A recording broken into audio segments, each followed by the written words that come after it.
This is from Gareth on email. Gareth asks this. Are you surprised that no Premier League clubs decided to change their manager during the international break?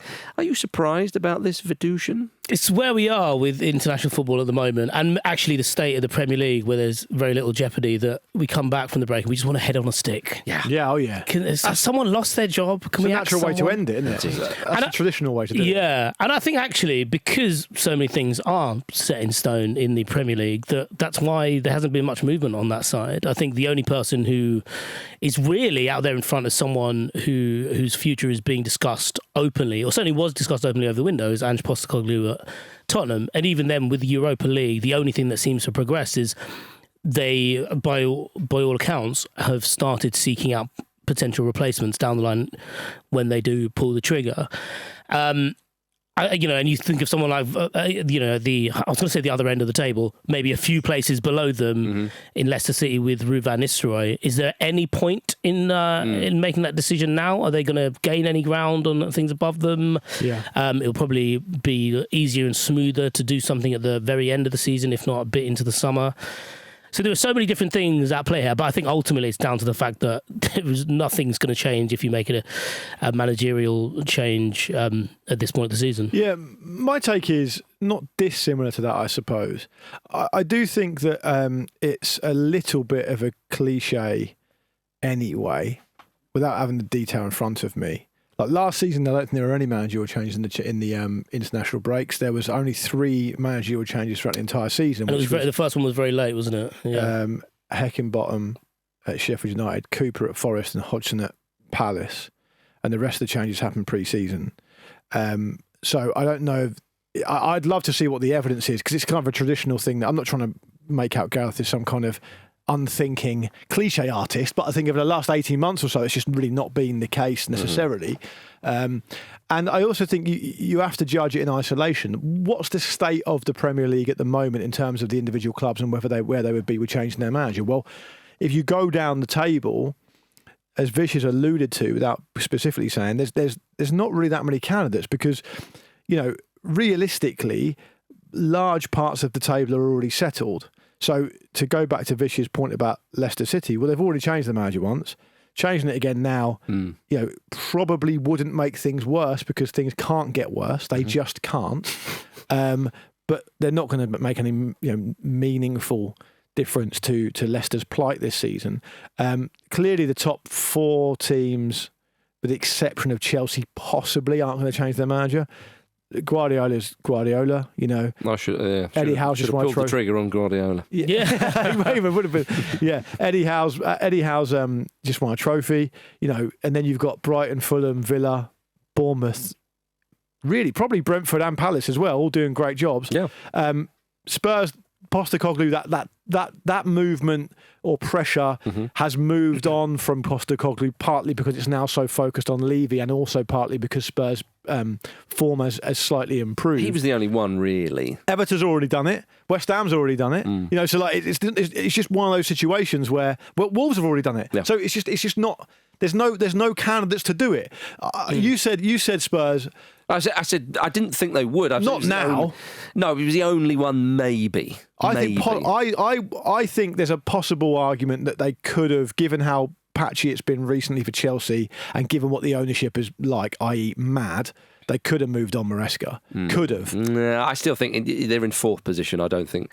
I think again, you're really trying to find something here to say other than what Vish said, really. Which I'm not saying that about Chelsea, but by the way, because I don't think Maresca's done okay. I think because you could argue the owners are irrational actors. Yeah, the only side. Well, also the fan base at Chelsea have turned a bit on Maresca. Have a little bit. That's been noticeable. Yeah, although I would again say that they are, considering the size of the club and the success they've had, they are a little bit more patient than your average. It would have been quite funny if Man United had sacked Ruben Amorim, though. What are you doing? Forrest persisting with Nuno. Yeah, exactly. No, look, I don't think there's any club you could make a serious argument. But the Amorim one is interesting because there have been reports and rumours and discussions around the fact that Amorim's results have been genuinely quite bad. We expected to be in the Champions League spots by now. Well, no, maybe somewhere in between that. No, that would be utter madness, even for them. So I can't. I appreciate if there have been a few rumours, but especially as they've shown a little bit of a few signs. I think Amorim will be the first manager post Ferguson to walk from the job, more like, really. I think that's why. So I suppose the question actually was, are you surprised that clubs decided to... Okay, this club would be in the decision. If it was, are you surprised that no manager has left his position? Yeah, I'm surprised Amorim didn't walk, maybe. Hasn't walked, yeah. I can't really... You're desperately trying to think of it, but it's because of the lack of jeopardy, really. I think that if Wolves hadn't have started to pick up points and say they were 3 points above the relegation zone, would Leicester maybe kind of roll the dice again? Possibly. Possibly. That would be the only one. I think also... but they're not. They're 9 points, so it's a pointless point. The season before last, though, I talked about last season about how there wasn't that many changes, blah, blah. The season before that was the record, wasn't it? There was 14 sackings, and I think if you take it... If you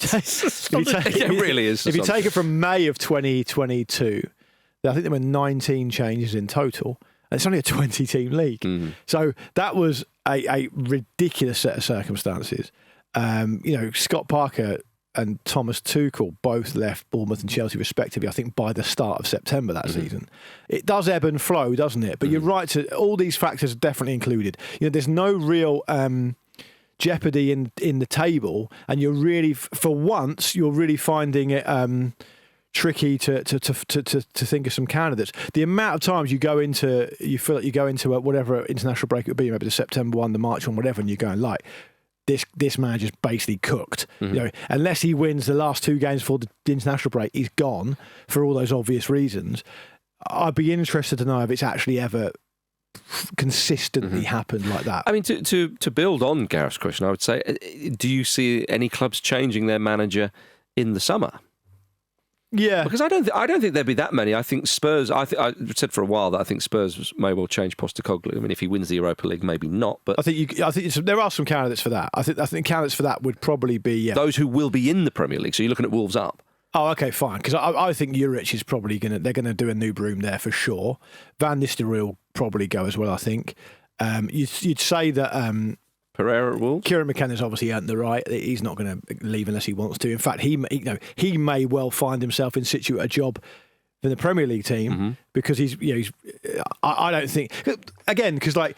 Kieran McKenna's face fits as an exciting young coach. And what I mean by that is I saw a comment from Sean Dyche last week saying, look, I took Burnley into the Premier League and I delivered X amount of points on average every season, and here I am. Vincent Kompany took Burnley to the Premier League, did basically fuck all, was worse than I've ever been at Burnley, and now he's Bayern Munich manager. Yeah. So I do have a sort of an element of sympathy about that, even though there's not a huge amount of detail there. But Kieran McKenna, in respect of that, is someone whose face fits, and you could find that he only really delivers Ipswich 20 Premier League points this season and gets relegated, but could find himself in a bigger job, couldn't he? Yeah, but I mean, you're looking at the potential and the ability of the manager, and you think, well, if he was given more resources, more players, and all that kind of stuff, So I think there's a much bigger argument to be made, a bigger discussion, wider discussion to be had on that question you've asked there, because I think there's lots of different reasons why managers could leave a club. If you're just talking about sackings, I think there's very, very few this summer.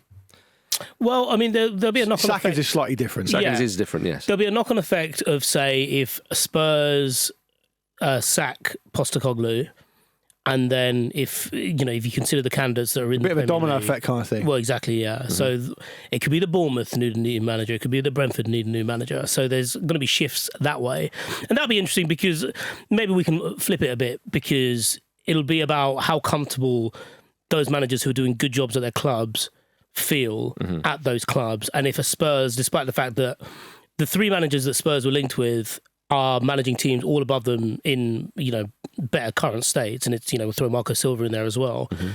Do they make that jump? Do they, feel comfortable? Do they feel that their ambitions are going to be catered for at the clubs they're at? And I suppose that will come about in summer, because it'll be a conversation about, future spending and stuff like that. Yeah, and I think the fly in the ointment around Spurs moving on Postecoglou is that my contention would be that the main reason that he's not been moved on already is because he's the lightning rod for Levy against the ire of the fans. And I think that if they part company with him and it's framed as in we've decided to move on from him, that's bad news for Spurs generally, because Levy will get absolutely destroyed. They're already protesting in quite big numbers. Mm-hmm. I mean, the not just the protest outside the Spurs stadium a few weeks ago, but when they came to Craven Cottage, the fans were literally chanting Levy out almost the entire game. Mm-hmm. Right, so the pressure's pretty high, and what they're most concerned about and annoyed about, of course, is this perceived endless 18-month cycle of cycling through managers. And it's got to the point now where the fan base, who are really important to Spurs because their matchday revenue is obviously really important to them, they're probably not going to be satisfied by we're going to get rid of Postecoglou because we've made all the same mistakes again, just in a different way, and we're going to get an Andoni Iraola or a Thomas Frank, because the Spurs fans, to an extent, large extent, rightly so, just going to go, well, what's fucking same again, isn't it? What's the point? What difference does it make? The overall structure needs to change, and I suspect that might keep Postecoglou in a job. Careful what you wish for, though, because if Levy wants to sell the club, who's he going to sell it to? Well, very few people. But he's already in talks of. They're already in talks with to sell a portion of it and do slightly different things from an ownership model point of view. Mm-hmm. Let's watch this space, but it'll be the obvious candidates, won't it? Could Sir Jim cash his chips in at Man United and come down? That's all I'm asking. That's all I'm asking, everybody. I think we need to go for a break. Sorry, everybody. Welcome back to the mailbag. Vish, you've got the next question. I do, and it comes from Andy on the Discord. With Trent Alexander-Arnold seemingly leaving Liverpool, as fans, do we expect too much loyalty from players? It's a very specific situation with Trent Alexander-Arnold, of course. It is because he hates the club. Indeed. And he's moving to a better place. I didn't think that he would be one of the people getting involved in the agenda, but there we are. No, I thought the chaps covered it very well and very amusingly on Wednesday, of course.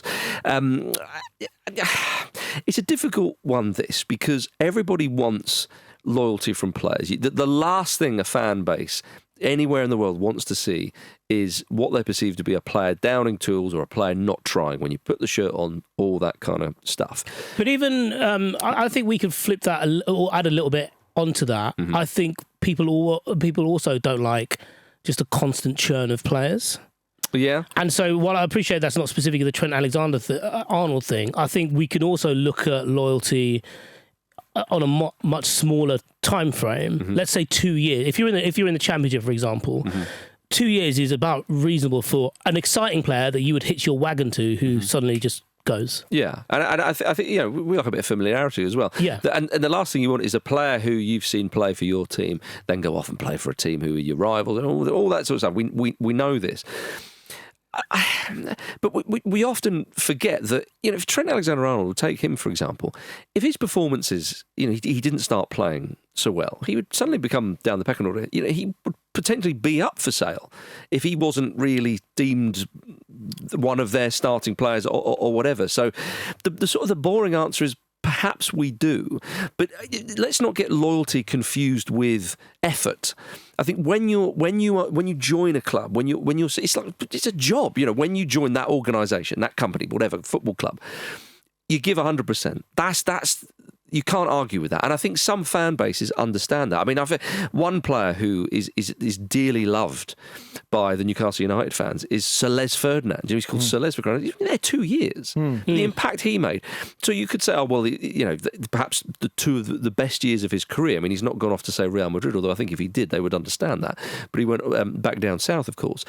But that hasn't stopped their love for him. I think it's very specific situation. Yeah, every situation is different, isn't it? Every player's different. Every club's different. Every sense of timing around it is different.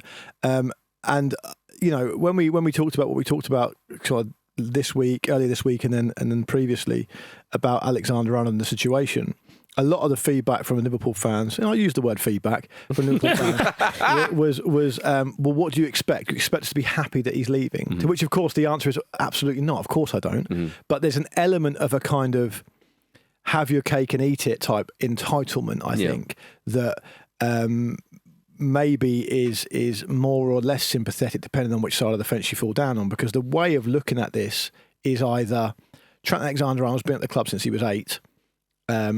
He wants to try a new challenge. He wants to do something else. He's not signed a contract for that reason. Now, none of us, including every single one of those fans who's kicking off online, knows the intimate details of what contract was offered, what happened, what didn't.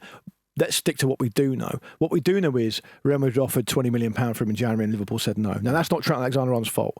He could have moved on. Liverpool, of course, had their own reasons for not accepting that because they wanted to win the Premier League.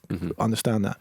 But the other way of looking at it is Liverpool have been massively impactful and influential in how Trent Alexander-Arnold's been able to do what he's been able to do. They've given him, they've nurtured him, they've coached him, they've brought him on, they've picked him. They've built up relationships with his colleagues and his teammates and the coaches, etc., etc. Now, my answer to this would be it's probably just a bit of column A, bit of column B, but ultimately, he's a human being. He's an individual. Yeah. If he decides that he wants to go and play for the biggest club in the world and he's got an opportunity to do so, which may not come around again, I think you're being particularly one-eyed or particularly obtuse to not at least acknowledge that. Doesn't mean you'll be happy about it. We all support clubs here. We've all seen players we love move on. We've all seen good players move on. It's part of it. But at the same time, all we're asking for, I suppose, is the idea that you can understand from a human point of view why he's doing what he wants to do. My concern about it, because it's largely reflective of society more broadly now, particularly online element of society, is there's just no empathy there. Yeah. There's no understanding. They literally the reason we took the piss out of them all on Wednesday, just to lay it out there, is because a lot of them, or at least some of them, literally went from you cannot slag off Trent Alexander-Arnold, and when you talk about him not being a very good 1v1 defender, for example, you're talking shit, you know what you're talking about, go out and touch grass, you never played the game, you know nothing about it, you don't watch Liverpool like we do, you don't know him as a player, to look how shit he is at 1v1 defending in a fucking day. In a day. Yeah. So there's no empathy there, there's no consistency there. And none of that is the question that was asked. I totally understand that, but I think it's important context. In terms of do we expect too much loyalty, sometimes yes, sometimes no, I would say, which is a boring answer, but that's really the truthful answer. Because the individual circumstances dictate. I mean, I think that Liverpool fans will think that, you said on Wednesday that they have an argument to suggest that they are the biggest club in England. Some people would have them down. They're one of the biggest clubs in the world. There's no doubt about that. But if you move from Liverpool to say Real Madrid, some people think, oh, you think they're bigger than us, do you? You think they're better than us? They feel it as a slap in the face. Yeah. And I think that it's kind of like, look, I can't see how you'd have much of an ill feeling. Jamie Carragher said, stay at Liverpool and become like a Steven Gerrard, an absolute legend. And I get that of course, if you dedicate your whole career or nearly all your career as Gerrard. But Steven Gerrard never won everything at Liverpool, and Alexander-Arnold's already won everything. And he has. And I think as well that he may well feel that he's not as appreciated as he may well be at, say, Real Madrid, who are always going to be on the front foot. I know Liverpool as well, but the defensive side of his game maybe not be scrutinised and so on and so forth. He'll have his reasons. There are flipping obvious reasons why he wants to go there, that us who have never got anywhere near a professional football pitch can bloody well see that why you would want to go there. But in terms of talking about this a little bit more generally, I get the fact that fans have sat in that stadium and sat on in their armchairs at home and cheered him on and his team on and said, we got behind you, we supported you, and now you're leaving. And it's kind of like... That's how it works. But that's how it works. And it doesn't always have to be damning and miserable like that, because there are plenty of examples of players who move to other clubs and then when they come back to play against that team, they get a good reception. So I think that sometimes it's again, without being boring, the individual circumstances often dictate this, but it is possible to still be a club legend, to go to a perceived bigger club, if you like, and then return to that club, whether as a manager or a player or whatever, even as a fan, and get a good reception. Yeah, time heals stuff, and who knows what's going to happen in the future. I will just add as well, the other thing that we got chucked at us, Vish, just out of interest, because you weren't on the show, so maybe get your take, is... stuff about your hard drive? Yeah, which is a bit rich from them. No, it's a bit... You're very loyal to that hard drive. I haven't even got a hard drive. Oh, you mean the hard drive in the computer? Yeah. The idea that Alexis McAllister signed a contract so that Brighton would get a bigger fee when he went to Liverpool. The problem with that analogy with Trent Alexander-Arnold, presumably, is that if Alexander-Arnold was to sign a new contract at Liverpool, anything like the terms that is commensurate with his ability and his status, Real Madrid are basically not going to sign him because Real Madrid are going to get him for free. They're going to give him a sign-on fee, which is nowhere near what a transfer fee would be. If he did a 5-year deal, I think he's on 10 million a year, Alexander-Arnold. I mean, the numbers just become ridiculous. Yeah, it'd be like your minimum transfer fee would have to be like 250. But you know what it's like, though? Even if he had signed a contract, we say, you're breaking your contract. You are contracted. You can't win. I see, yeah. And also, fleeced us out of some money for a couple of years. Yeah. Alexis McAllister also just won the World Cup with Argentina, by the way. And he was like, Liverpool would be great. I feel like I've done it all. I'm still pissed, to be honest. Yeah. What do you think, Vish? Do you have any words on this before we move on? I think the situation is unique because it's Liverpool. And the reason I say that is because of someone like Steven Gerrard and the proximity we are currently to Steven Gerrard's playing career, and the fact that he is someone that they can point to in recent memory to say, this is a player who was a brilliant player in his own right, who did that particular thing. Luke's already made the point that Alexander-Arnold's already won more than Steven Gerrard did at Liverpool. And Carragher. And has been a big part of that success. I don't begrudge whether it's Carragher speaking as a pundit or Liverpool fans feeling, or, making that comparison, being like, I don't think it's... how can you do this to a point, blah, blah, blah. I think it's a bit naive, but I also think it ultimately comes from a good place, apart from when they, start criticising Alexander-Arnold's character and his personality and whatnot. I also do think that one of the things I find really interesting about loyalty is actually it can be garnered quite quickly, or rather that respect, you mentioned Les Ferdinand there, can be garnered really quickly. I think of someone like, I've got 2 examples from QPR. One of them is obviously Adel Taarabt, who throughout his time at QPR made no bones about the fact that he thought he was better than QPR. Yeah, and I talked about giving 100%, you couldn't say. Who constantly he was always looking for the bigger thing, but in doing that, played a certain way that got them into the Premier League, and they were like, you know what? We fucking love watching you play. The other person at QPR, who is still revered to this day... Rio Ferdinand. Carl Walker. He had a loan spell there in the 10-11 season. Really? And when they came up with...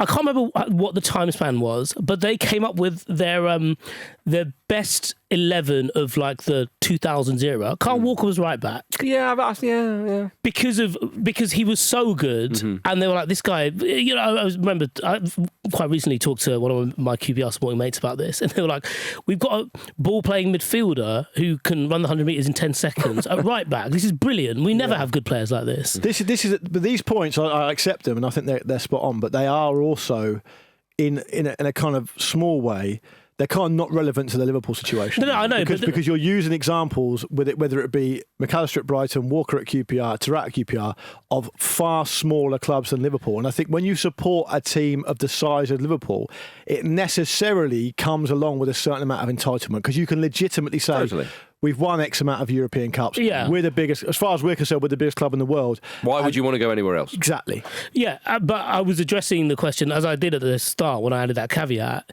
it's about fans expecting too much. We end up talking about the 0.001% of clubs, probably even a smaller percentage than that when we talk about this that particular... would need there to be 100,000 clubs. Yeah, Vish is talking all over the world, as well. yeah. He's talking grassroots as well. Yeah, okay. I reckon there's about that many all over the world in terms of like having a dedicated fan base. When Vish left his amateur team, I'll let you have it. He can't go back now. I never played any kind of football when I was growing up. That's cricket got in the way. Quite good at football now, Vish. Yeah. But okay, so to talk about the big cup side of it, there is that egotistical thing. There is that emasculating thing of losing a player to someone else. Yeah. I felt that a little bit as a Manchester United fan. I felt that a little bit with Cristiano Ronaldo, but it was they'd already built up that pathway. It'd already been established. It was there with Beckham. It was there with Van Nistelrooy. It was there, and then it was there with Ronaldo. And I think it's the thing that's probably going to grate a bit, and it's not necessarily related to this question per se in terms of like what fans should expect. I think the hardest thing to square is the fact that this guy who's grown up at your club and has been a fan of your club while you've had that success, has witnessed that success, would still look at Real Madrid and be like, oh, but that'd be cool. But it would be cool. Yeah. That's the thing. Yeah. That's how it is. I mean, it is cool. Like, someone already made a compilation of him, like, spraying balls to Vinicius Juniors or Mbappe. I was like, I'd like to see that. Also, he can find himself a lovely Latina girlfriend as well, as we talked about on Wednesday. So, That's the big picture. All right, then. Let's have a quick break and we'll answer more of your questions after it. Luke Moore, you have the next question. I do. It's from Larry on YouTube. All right, Laz. Hello to you, Larry. And thank you for being part of our YouTube channel, which is one of the fastest growing YouTube channels around, I think. So check it out. It is. Yeah. It is. What are you laughing at? I'm not. I'm part of it. I'm giddy with excitement. What's InfoWars saying at the moment? Larry says, with Manchester City and Chelsea in with a chance of winning £97 million at the Club World Cup this summer. Ooh. Is this an example of FIFA trying to buy competition? And if so, then what are the merits of that? They had to throw money at it. That's right. That was my initial reaction. Yeah. I mean, that's what it is, isn't it? You've got to sweeten the pill. You absolutely do. That jagged little pill. I mean, Carlo Ancelotti came out, didn't he, quite soon after this and just went, oh, this is a load of nonsense. We don't want to be a part of it. And then quickly was prodded by Florentino Perez's big stick and had to go, I was only joking. Yeah, I actually like it now. I actually like it. 97 million, you say? Yeah. How much? So the figure itself, in particular, obviously 97 million, $125 million. It's such an obscure, quote unquote, round number that it feels like it took a bit of negotiation behind the scenes. Yeah, you really want us not doing it for less than 100 million. It's like, well, 105. 150. I mean, it's a lot more than the Carabao Cup prize. Yes, it is. We do know which isn't even 200. But you can't buy class, can you? Carabao Cup's old money, isn't it? It's old money, mate. That's true. That's very, very true. This is the American dream. This is nouveau riche. It is. And also, by the way, very brave of them to offer out the prize money in dollars, given what's happening in the US at the moment. Who knows how much that'll be worth by the time the competition runs around. I wouldn't be singing too much about the pounds, though, mate. Well, yeah, but trust me, what's happening in America is not good. Yeah. Trust me. Marcus is right. They've had to throw money at it. It's presumably as well. They could, if you really go all guns blazing and you win this, and you're a Chelsea or a Man City, you're sitting pretty with PSR, right? Because you're bringing a lot more money in. So it's in fact, I wonder how. I'm freestyling here. I haven't looked at the detail at all. I wonder how that affects fairness in PSR, because this is an invite-only competition, right? Yeah. It's invite-only. And if you're Chelsea, right, and you've not won anything for in the period of time that is commensurate with qualifying for an extra competition, you've been invited. Yeah, but they're going to win the Conference League. Can they count the money towards PSR in a way that, say, Nottingham Forest wouldn't be able to? We'll leave that for the authorities. We'll smugly look on. Listen, I'm asking the question of our listeners here. They could tell us. I don't know the answer. I think one of the things that that teams could do is, because it's invite only, you're basically invited in a kind of marketing sense, because you are a big club, and it's almost a contract that you would get by winning it, like a bit of freelance work. Exactly. So I wonder if they could say that prize money is part of their marketing effort to boost the Premier League brand, blah blah blah. Yeah, I think there's a way around it. If you're looking at the Club World Cup more broadly as well, just to open the question out, really interesting development about what's happened with that Mexican Club Leon, who have been banned from the Club World Cup through contravention of the multi-club ownership model that FIFA don't approve of, miraculously leaving one place open. So presumably they'll just pick another team from Mexico, wouldn't they? Yeah, that's surely what they're doing. Yeah, they could do, yeah. Surely. Some suspect there's some perhaps unfair to FIFA, suggesting that it may well be a certain Saudi Arabian club that might come in and fill the hole. I see. Yeah. Could we get Messi versus Ronaldo back? I think Cristiano Ronaldo's absolutely destroying Infantino's phone at the moment, over and over again. I think it's the other way around. 97 million. I know you don't need it, but they can't get through to each other because they keep trying to phone each other. That's what it is. But there was quite an interesting article in The Athletic about the candidate clubs that could come in and do it, because there's a certain amount of confusion, to put it kindly, as to why certain clubs are in and certain clubs aren't. But there's a vacancy there now. Who knows who's going to fill it? But we know. But I do think it's the straight. We're kind of freestyling here, because the straight answer is, look, it was received badly by a lot of players, and as Marcus has already said, some managers, it is patently ridiculous the schedule that the players are going through now. I think it's something like the top players will do 16 months without a break towards the, if you count it, towards the end of the World Cup. They had to sweeten this pill somehow. No, they had to. They just threw money at it. It's as simple as that. Something though, Luke, which I think we can all get behind, is what this FIFA Club World Cup is going to do is split the transfer window in two. So they just don't think things through. Well, they do, Luke, because no, hang on. They do something, announce it, and they go, oh, that's affecting that. I better announce that as well. Look, this is going to be the biggest prize on offer ever for a club. Yeah. Right, you talk about major trophies. This is a major trophy. Okay, the trophy's got a key. Therefore, clubs might try and sign players just to win this. Yeah, they might do that. That's likely. Yeah. So the transfer window will be open. To sign players because all their other players are like a fucking horse collapsed in the middle of the desert. Dead horse. It's not Chelsea FC. It's fucking Dead Horse Point FC. They're a little dead horse, according to Get Fenerbahce in the Club World Cup. That'd be nice. I think do you know what? I would do a 180 on it. It'd be great for Mourinho because he could legitimately say to his players, "I've got you in here." Yeah. So now you have to do what I say. We're only in here because of me. Exactly. So the transfer window will open between the 1st of June and the 10th of June, then close 5 days before running again between the 16th of June and then the 1st of September. So yeah, it's all because of the Club World Cup. You can't be doing any funny signings just to get yourself over. Yeah, no funny business at the Club World Cup, everyone. My God. What was the line from Dr. Strangelove? There'll be no fighting in the war room. Yeah, exactly. Exactly that. So I ultimately think that the £97 million, it is then throwing money at it, but it does make it more attractive to the bigger sides. It simply does. Yeah. I just say, by the way, at the time of recording, the $125 million has now gone down to £96.6 million. Is it really? Well, better get on with it then. Watch this space. Can we get an update at the end of the show as well? Can't these teams just abandon their own leagues before the finish, and we can have this in May? Do it now. We're all keen for it. Liverpool, but we'll just call it quits now. Is that what it is? Oh, dearie me. Right. I've got the next question, gentlemen. And this is from Alan on Instagram. Oh, hello, Alan. Hello, Alan.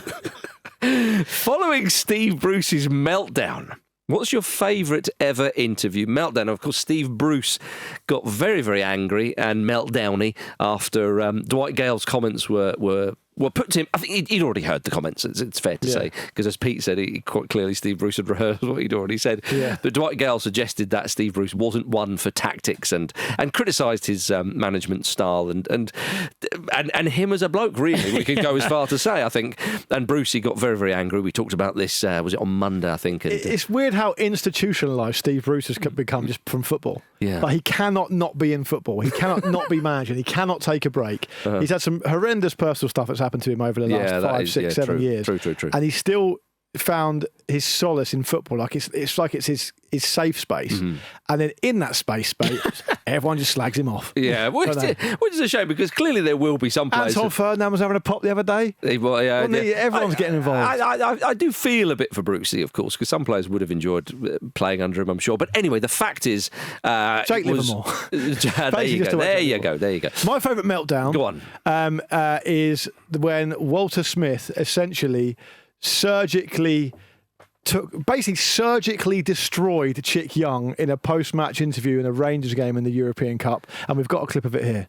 We spent £5 million, Walter, in the summer on good players, but these players seemingly are not good enough at the highest level in Europe. I don't think you can say that. I mean, how can you say that? Well, I mean, they've just came into the place, haven't they? I mean, you've got to give everybody a chance to settle. I mean, you're saying Bolly and Lloyd can't play in Europe? No, I'm saying that... Bolly's got a European Cup Winners' medal, for fuck's sake. You can't say he's not a good enough player to play in Europe. Well, that's fucking stupid, isn't it? Well, at the end of the day... Fuck's sake. You're not fucking... You've been up all night working at it. They're not good enough to play in Europe. That was your fucking words to me. But you're one of your fucking laughing, Billy. Jesus Christ. That was your words to me there. They two are not good enough to play in Europe. Fuck me. I mean, it goes on. At one point, it's down the tunnel at Ibrox, I think, and at one point... Archie Knox, who's Walter Smith's assistant, walks past and Walter Smith says, "You get a load of this."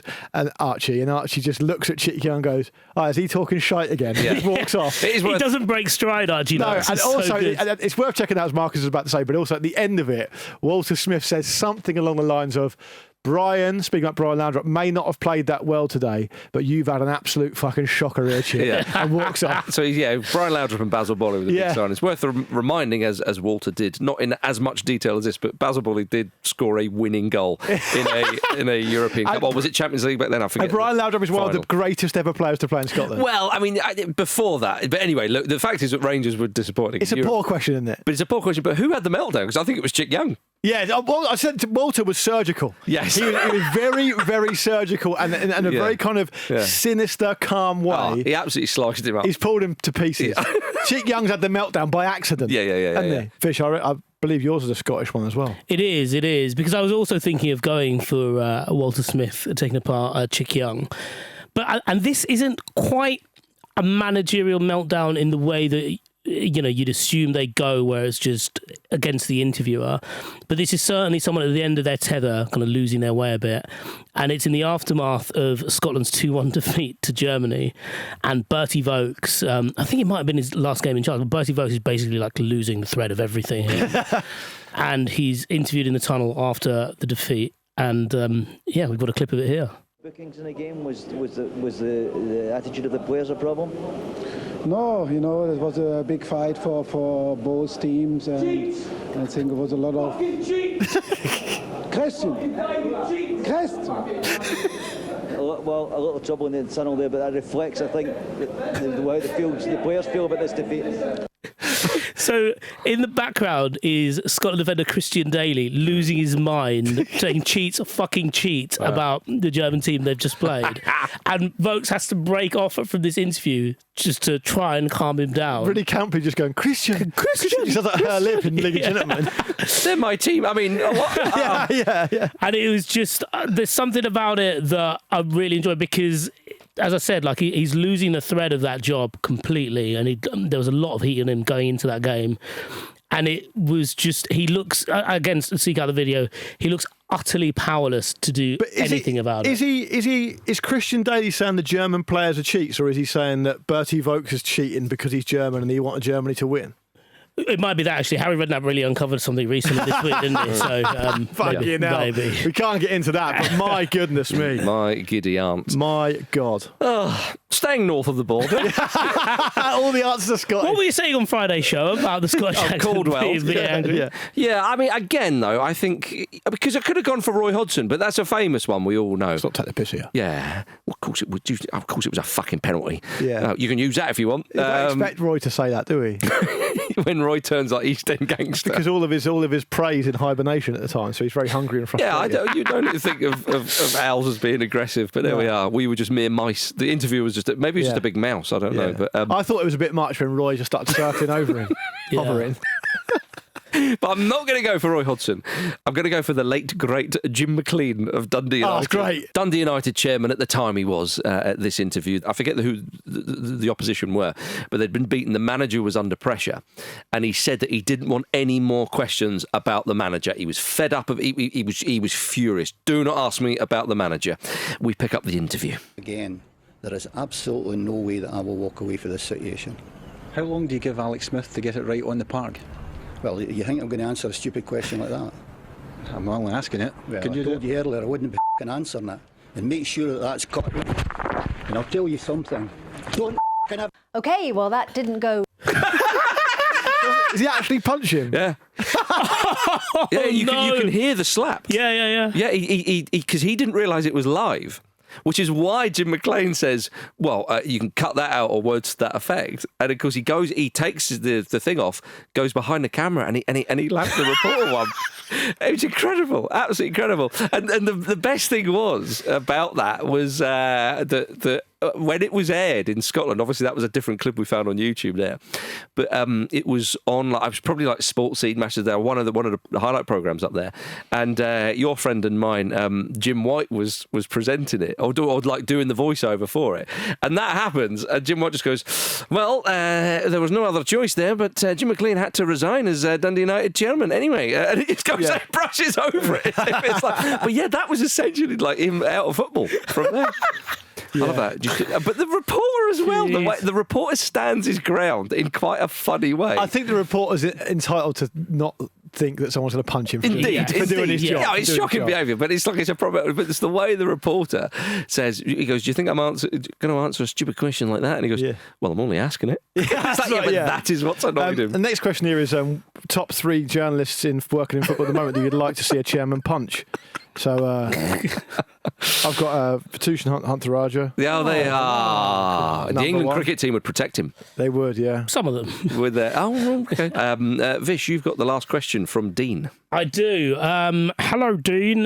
We just did most of them in funny voices, didn't we? This comes from YouTube, by the way. Oh, told you it's fast growing. Yeah, it is. After Victor Wanyama linked back up with Neil Lennon at Dunfermline, which player would you most like to see reunite with their previous gaffer?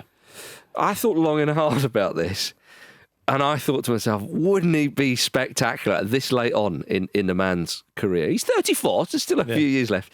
But let's get Bebe and David Moyes back together. Yeah, nice. Would he swap Ibiza? Yeah, for Everton, new stadium and all. I can't believe Bebe. Is Bebe not rocked up in the Baller League? He must have. They won't know who he is, will they? They must have. I was just going to go for Marcus Rashford and Ruben Amorim. Okay. A simple recall from loan. Yeah. That's all it'll take. That's one phone call. That's easy done. That's all you need. Mine requires the player to come out of his fairly recent retirement, but I wondered if Pep Guardiola, really clutching at straws, just brings back Ibrahimovic. Out of retirement. Yeah. Oh, I've got here Anthony and Ruben Amorim. There you go. Any of them. You see, it's interesting that you've gone for that era, because I was going to say Anthony and Ten Hag. But Ten Hag's not a manager currently, is he? Yeah. So you're asking for two. Yeah. I was thinking maybe Danny Welbeck at Everton, David De Gea at Everton. Just I went for that era, Man United, really. But Bebe clearly just was to go to David Moyes. Yeah, I think so. But is the David Moyes era looking like not that bad in retrospect now? No, I'm saying though that it would just be nice for them to get together and go, oh blimey, thank goodness we're here. I think David Moyes has taken strays from you, given how well he's doing at Everton at the moment. I'm more having a pop at Manchester United. They draw every game. Yeah. What's not to like about that? There's a lot to like, and I want Jesse Lingard back in the Premier League after Why are these all Manchester United based? Have a go at someone else. Because they're an absolute circus, and they have been for years. No, but stop going to the circus. Okay, go on then. Well, you can have one if you want. Because they're like a circus, but they're far, far crueler to their animals. You can have one. Vish, let's end the show with someone who you'd like to reunite with the manager. Yeah, you didn't think. Bertie Vogts and Christian Daly. There we are, everybody. Thank you very much for listening to the Football Ramble Mailbag, part of the Acast Creator Network. All three of us will be back on Monday with Jim to react to the weekend's football. Please do send us your responses, opinions, and questions for next week's episode, and subscribe on YouTube or wherever you get your podcasts. Yeah, it might be nice to get some input from the listeners on some of the stuff we talked about today, and we can follow up on it next week and make it a bit more of a conversation. How about that? I'm up for it, and so should you be. We'll see you on Monday.